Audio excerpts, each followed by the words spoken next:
Hey everybody, welcome back to Subscription Box Basics. I'm Julie and I'm here with Renee. And today we are going to talk about how you can supplement with a service. A couple weeks back, we talked about during the summer, a lot of subscription boxes will experience this natural decrease in the demand for their box. And it's for a lot of reasons, as we discussed on that podcast episode. Sometimes it's just cyclical. Sometimes people are using that money to take a vacation or for camp for their kids. But as a business owner, how do we combat that? And so if you didn't listen to that episode, go back, go listen to some strategies and some ways that you can have a cash injection. But Renee and I were just talking more about this the other day, and we're like, you know what? There's a really good opportunity as a subscription box business owner to supplement your product-based business with a service, right, Renee? Totally. And it's something that if you're listening right now and you're thinking, oh no, I cannot add another thing to my plate. I'm already doing too much as it is. It's much more natural possibly than you're thinking. And you could have a service right there that you didn't even think of. So we're going to give some examples today and talk a little bit about it.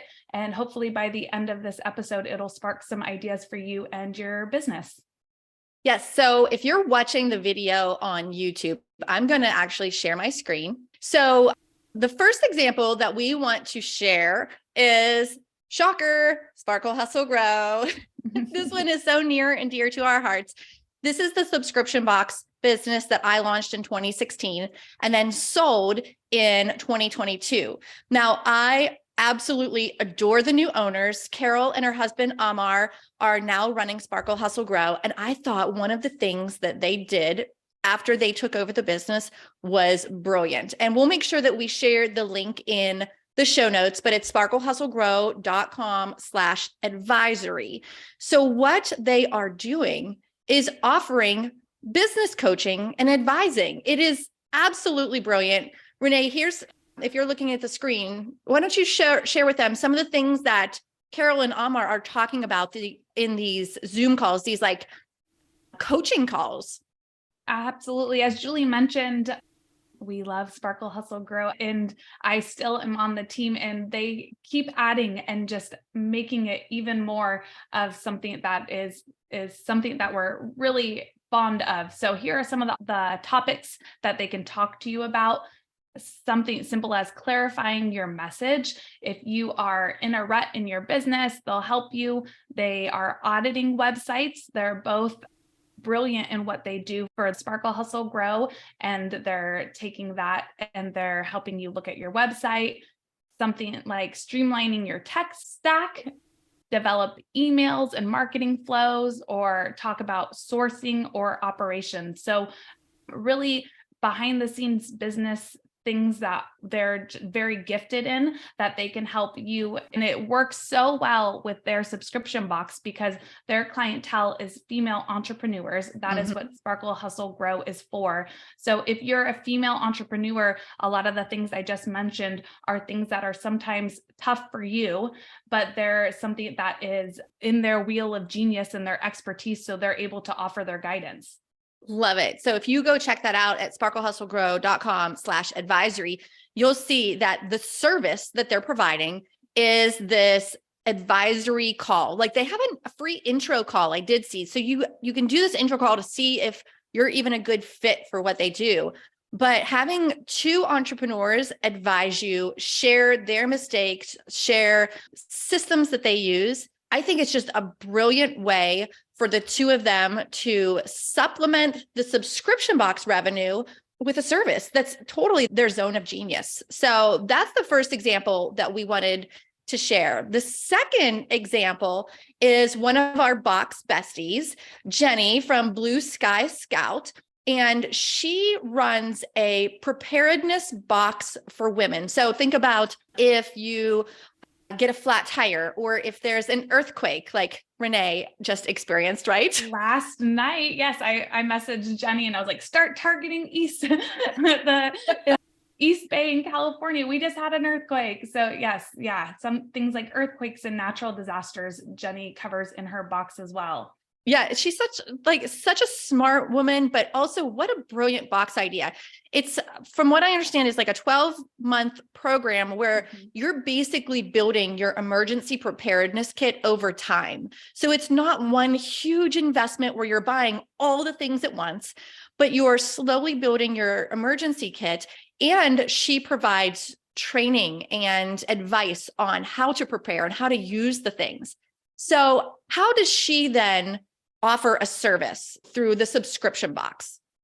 Well, again, she's using her zone of genius. She not only prepares these boxes, but she's taken extensive courses. She really is an expert in this field, and she's a woman and someone you can relate to. I feel like jumping on a call with Jenny eases your mind a lot more, and you can feel more relatable to her than if you were to jump on a call with some preparedness expert that is not necessarily targeting who you are. I think she really speaks to her audience, and you could be like, there's been many times where I've been like, because again, California, like the power went out and I didn't know where any flashlights were. And she'll have like really good ideas, like make sure you have batteries too, or even better ideas than that. But yeah, so I think this reminds me both for Sparkle Hustle Grow and Jenny's example of household preparedness. Even if you're not a subscriber yet, this is a really good way to get a feel for them too and use their services, because you may not be getting this box and building up your preparedness kit for the whole year, but you're like, you know what? I don't even know where to start. I don't even know if this is good for me. Jumping on a call with Carol or Jenny or anyone else who offers these services can really help you get a feel, not only take away things for you that help you, but get a feel for their box as well too, and really get tangible stuff you can take away before you actually get the tangible stuff sent to you. Yeah, agreed. And so what Jenny offers ultimately is a consultation. And so that includes a 1-hour Zoom call with her. She's going to talk through your unique circumstances with you, and she's going to help you create your threat assessment and an emergency communication plan. I believe she delivers it as a PDF, maybe Google Doc, something like that. So super simple, but it also includes a shopping list that's specific to where you live and what type of emergencies that you may experience. So I think she was absolutely brilliant in adding this as a service in addition to her subscription box. So the third example we wanted to share is a little bit different. One of our box besties, Gwen from Butterfly Ballet Club, has a service and a subscription box, but she started her business as a service, right? She runs a ballet studio. So maybe you're listening and you already do have some sort of service. This just shows you how well that a service and a subscription box can go hand in hand. And so what Gwen did was, she's had this studio for years and years. She's already a successful business owner. And then I think it was during the pandemic, right, Renee, where she decided to add a subscription box so that she could still reach her students, even though they couldn't be in the studio. So you can see how this is such a good, like I said, hand in hand fit. She does pre-recorded ballet dances that go along with the theme of that month's box. It's brilliant. It's such a genius idea. And it's something that so many business owners can take away. Like you said, it's like, what came first, the chicken or the egg? Like if you have a box, you can 100% supplement it with a service. But if you have a service, think of a way to supplement it with a box as well, because then the whole point of subscription boxes really are to have that community feel. And whether you have a box or a service, this is just a great way to make that community even stronger. And if you're wondering, like, where do I even start? Like, what would I even offer as a service? We want to give you a few steps to start with. And of course, our DMs are always open. So if you jump on Instagram at Subscription Box Basics, ask us, like, we'll help brainstorm with you. Like, what kind of service could you provide through your subscription box, or in addition, as additional revenue to your subscription box? So here's how you do it yourself. The first step is going to just be brainstorming. What are some of the services that you could provide? Is that something like time where you spend a 1 hour Zoom call with someone talking over something or coaching on something? Or is that some sort of deliverable? Like, is it a PDF of something? Is it a video recording of something? I know, Renee, at one point you had done some audits, some like Instagram audits. That could be a good example of a service that could be added to any entrepreneur box. So that first step is going to be just sitting down with a pen and paper, brainstorming some ideas of what service could I provide that makes a good fit for the same audience.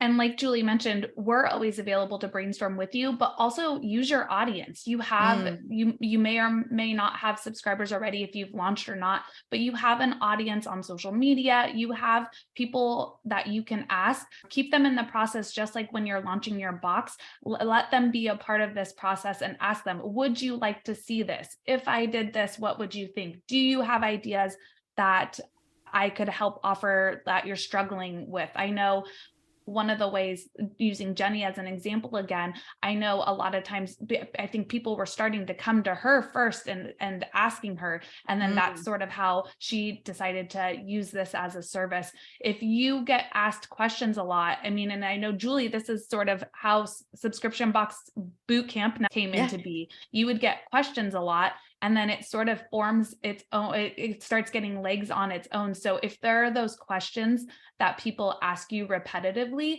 is there a way that you can turn that into a service too? Yeah, exactly. So if they're asking you, hey, can I pick your brain on this?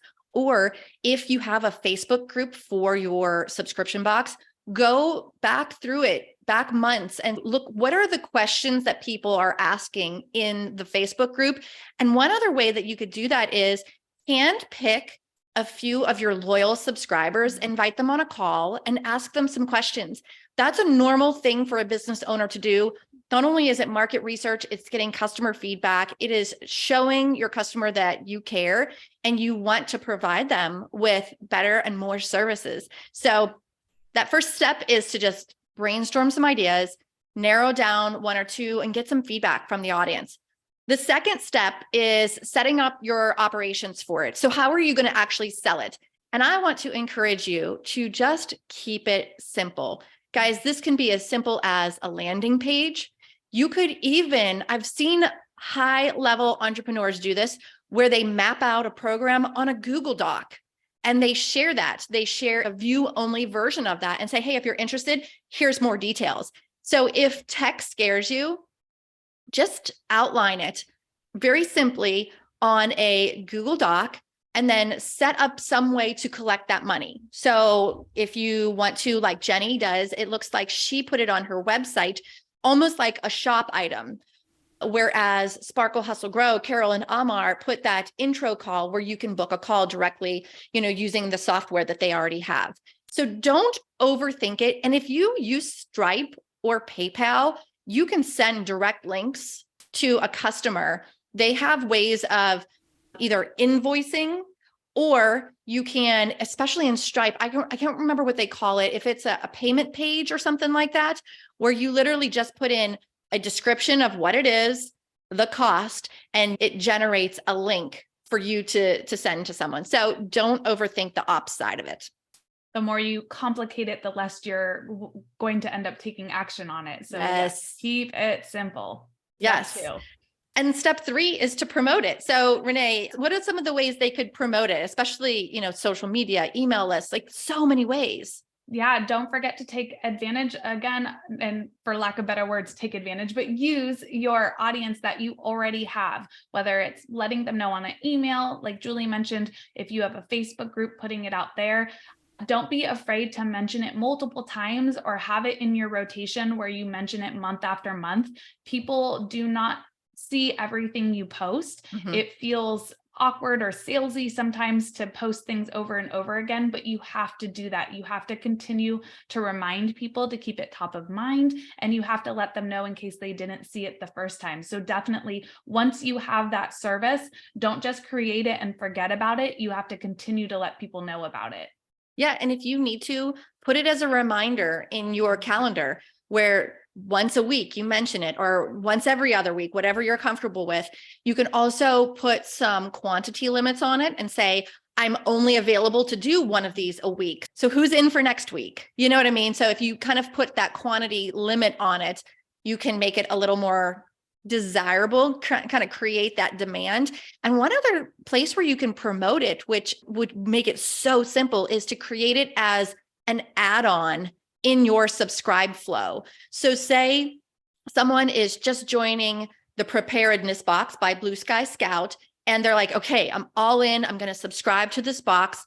I cannot wait for it to show up. And as they're going through the subscribe flow, offer them, hey, we're so glad you're a new subscriber. Would you like to get a personal consultation for preparedness in your own household based off of your unique circumstances? Add to cart. Yes, please. Boom. Yes, exactly. Totally. They're already in that buying mode. Yeah, I love that idea. I think that's such a great idea. And the more you talk about it and the more you get comfortable talking about it, you really are, just like you created your box, you're creating this service to help people. So don't be afraid to let them know that. I think another place, still on social media, but go to your Instagram stories. A lot of times that's where people go to talk face to camera and really let them know continuously why you created that service, who you can help. That's a great place to put those little question bubbles. If they have any questions, really start to get your followers in the mode of asking you questions and you providing a little bit of feedback and answers. So then they're like, that was so helpful. I'm going to take advantage of this service and jump on this call or book this extra with them because they're already helping me so much. Yeah, they'll see you as an expert in that field. I love your Instagram stories idea. And I would even encourage you, as say you're Jenny and you're building a preparedness plan, do a story while you're building the plan. Do a story about maybe while you're on the Zoom call with that person. If you need to do a few free ones to kind of get your systems ready, to get some testimonials and to get some feedback on it, then do that. But the important thing here is to take action, not to overthink it, and think about what service would really make an impact in that pain point of your audience that you're ultimately trying to solve with your subscription box. So hopefully this was helpful. Let's recap that real quick. So in today's episode, we talked about how you can use services to supplement your subscription box. And this can be used at any time. But again, the reason why we're talking about it right now is because a lot of business owners will experience that summer slump. So to kind of lessen that gap and to fill it in, you can offer some sort of service, whether that's consulting, whether that's some sort of PDF or deliverable, maybe a video. And the way that you do it yourself is step 1, brainstorm what services you can provide. Step 2, set up your operations so you can do the transaction. And step 3, promote it. Easy peasy, right? Do it. Yes. And again, we are here to help you along the way. DM us at Subscription Box Basics on Instagram. We would love to chat a little bit with you and help you with that first step of brainstorming. We are here for you. And if you have ideas and you're listening to this and you're like, oh my gosh, I have something that I'm going to do, share with us because we want to hear what your services will be too. Yep. And at that's a wrap. This was a quick little episode. Hopefully you can take it, run with it, and make some revenue. So thanks for joining us today, and we'll see you in the next episode. Bye. Bye.